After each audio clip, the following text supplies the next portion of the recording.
Neymar's right ankle appeared swollen after Brazil's opening game, the result of a sprain sustained around the 67th minute here on this play.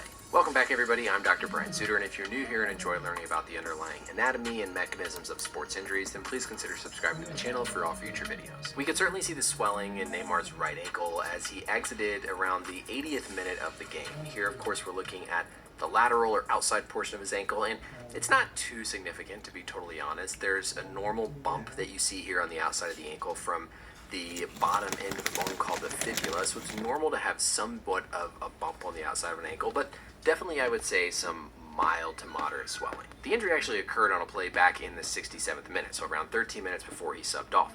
You can see here his right foot comes down, kind of lands on the other player's shoe, and that causes his ankle to go into this inversion position.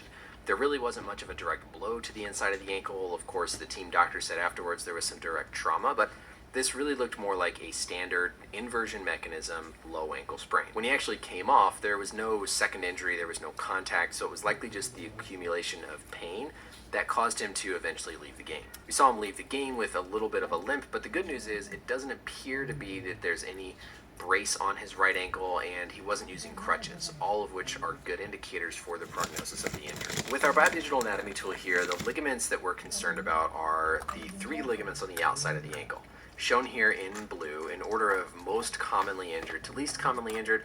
The ATFL, which sits here in the front and runs from that bump like we saw on Neymar's outer ankle, the distal fibula, the lateral malleolus, to a bone called the talus, the ATFL. Going down below this, we have the CFL, or calcaneal fibular ligament, and then all the way in the back we have the posterior talofibular ligament. Part of this bump that we're seeing on the outside of Neymar's ankle is just this bump of the distal fibula, the lateral malleolus. You can feel it on yourself, and in some people it's really prominent.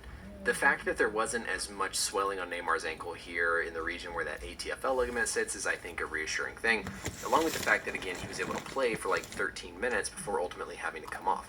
So this is an ankle that had a sprain, and then he played on it for 13 minutes.